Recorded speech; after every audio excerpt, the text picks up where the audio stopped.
آغاز یک هفته دیگر رو با هم شما بینندگان عزیز شد باش میگم. امروز 6 اپریل است و ساعت با وقت پراگ 7 صبح. حالا فرصت است که من برای شما اخبار تاجیکستان و جهان رو معرفی میکنم و برای اینکه روزتون رو با رادیو آزادی آغاز میکنید البته مینداریم و حالا توجه کنید خبرهایی که در دست دارم. بعد از فهمیدن یک مرد بزرگسال در بیمارستان مرکزی نویای جبور رسولوف و با نشانه‌های احتمالی کرونا ویروس بستری شدن 11 طبیب و پرستاری که او را معالجه می‌کردند، این بیمارستان تحت کارانتین پورا قرار گرفت. ساکنان مرکز نویای شهرک مهرآباد نیز گفتند به آنها دستور داده شده است که در 14 روز آینده به بیمارستان‌های دیگر مراجعت کنند. در همین حال معاون سرداری شعبه تندرستی ولایت سوخت معروف حاجی بویف در صحبت با خبرگزاری آزیا پلوس صبح امروز تصدیق کرد که مردی 61 ساله که حبیب الله شودیف نام دارد واقعا وفات کرده است، اما طبیبان سببگاری مرگ او التیاب دو طرفه شوش خود پنیومانیا نامیدند. علیشیر عبدالکریموف معاون سرطبیب شفاخانه نویای جبور رسولوف باشد گفت در تن شخصی فهمیده کرونا ویروس تشخیص نشد، ولی طبیبان را برای احتیاط به مدت 2 هفته کارانتین کردند. ضمناً باید گفت که مقامات تاجیکستان تا حالا گفتند که در حدود کشور یگان مورد گرفتاری با ویروس کرونا به قید گرفته نشده، اما چاره‌های شدید احتیاطی راه اندازی گردیده است. در همین حال تاجیکستان بر علاوه آنکه با سازمان‌های بین‌المللی مالی درباره دسترس کردن کمک‌ها برای مقابله با پیامدهای کرونا ویروس مذاکره دارد، با گشودن چند حساب بانکی از صاحب کرونا افراد علیحده، بنیادهای خیریه و کشورهای دوست نیز خواستار یاری‌های بشردوستانه شد. مسئولان وزارت کارهای خارجه تاجیکستان روز 3 اپریل گفتند این تصمیم را با هدف تقویت چاره‌های ضد اپیدمیولوژی در رابطه با بیماری همگیر کووید 19 روی دست گرفتند. بعضی از شهرنویسان در شبکه‌های اجتماعی گفتند بهتر بود مقامات تاجیکستان به جای برگزاری جشن و معرکه‌های پردبدبه پول را برای چنین روزهای مشکل نگاه می‌داشتند. آنها همچنین به ضرورت کوربست نمودن فوند کمک‌های بشردوستانه پرزیدنت، بانک‌ها، شرکت و افراد ثروتمند کشور اشاره نمودند. تاجیکستان در زمانی که اکثر کشورها با کرونا ویروس دست به گریبان بودند، با صرف نظر کردن توصیه‌های سازمان جهانی تندرستی جشن رسمی نوروز را با حضور هزارها نفر برپا نمود. حساب‌های نوی بانکی را با پول ملی سومانی، روبل روسی و دلار در سرایست خزینه‌داری مرکزی وزارت مالیه و بانک ملی تاجیکستان گشودند. تا به حال برای مساعدت به آمادگی تاجیکستان جهت مقابله با کرونا ویروس و معالجه بیماران احتمالی، بانک جهانی بیش از 11 میلیون دلار جدا کرد. آلمان 1 میلیون یورو، بانک آسیایی رشد 100,000 دلار و روسیه بیش از 20,000 تست یا مواد تشخیص کرونا ویروس و یونیسف باشد لباس و اشیای محافظتی دادند. پرونده دلیر شریفوف روزنامه‌نگار مستقل توجیک رو برای محاکمه به دادگاه نویای شماسور شهر دوشنبه فرستادند. وی از ماه ینور باز در بازداشتگاه میباشد. انتظار میرود روزهای نزدیک مرافعه شروع شود، اما تا حال سنه دقیق آن معلوم نیست. شریفوف رسما به برانگیختن کینه و عداوت ملی و مذهبی متهم است. قانون جنایی تاجیکستان برای این اتهام تا 5 سال زندان را پیش بینی کرده است. نزدیکان و سازمان‌های عمومی حقوق خبرنگاران این اتهام را به اساس می‌دانند و آزادی هرچی زودی او را طلب دارند. وکیلان مدافع مرکز مستقل عاید به حفظ حقوق انسان که از حق دلیر شریفوف حمایت میکنند پرونده روزنامه‌نگار گفتند که روز جمعه به دادگاه نویای شماسور ارسال شده است. تحقیق قضیه خبرنگار آخر ماه مارس امسال از سوی مفتشان کمیته دولتی امنیت ملی به انجام رسید.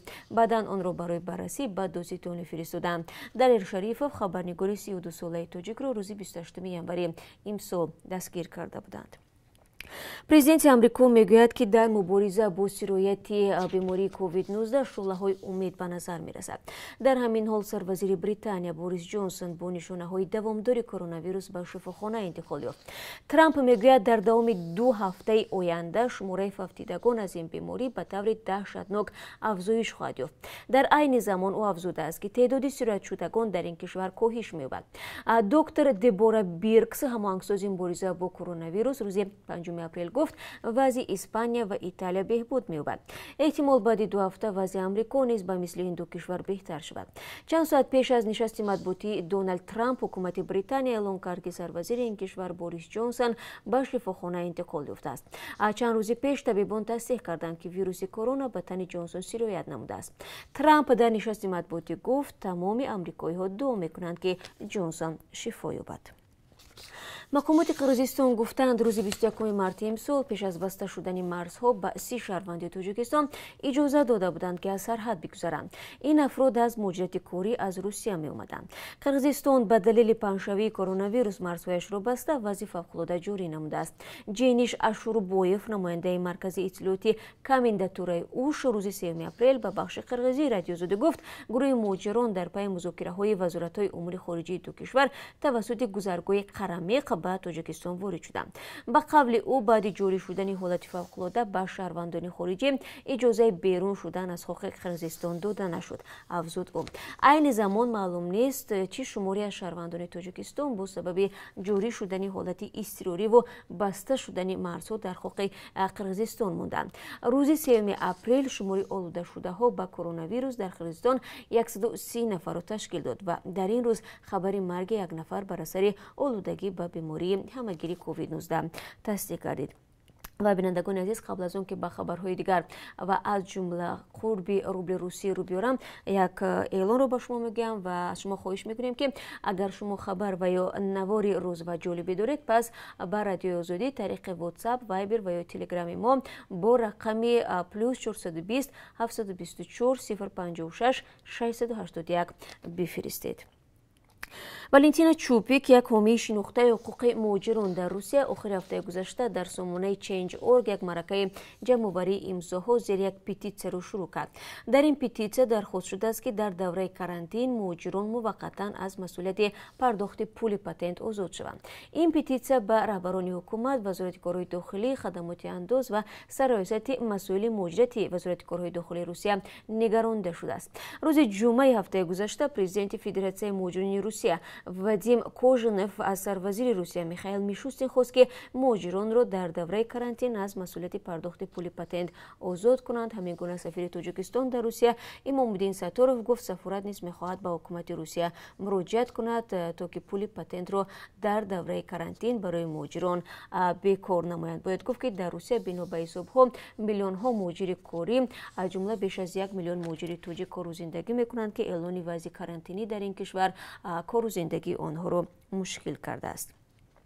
و وکیلان مجلس نمایندگان تاجیکستان پیشنهاد کردند که پخش برنامه‌های تلویزیونی که به انکشاف روحی و روانی کودکان تاثیر می‌رساند محدود کرده شود. این پیشنهاد از سوی وکیلان کمیته روابط بین‌المللی، اتحادیه‌های جمعیتی و اطلاعاتی پارلمان با لایحه قانون نو درباره تلویزیون و رادیو صورت گرفته است. هرچند مؤلفان لایحه چنین مقررات را مهم می‌یابند، اما کارشناسان بر این نظرند که آن نمی‌تواند پیشروی کودکان زمانی معاصر را از تماشای نمایش‌های دارای قتل و کشتار و یا فحش بگیرد.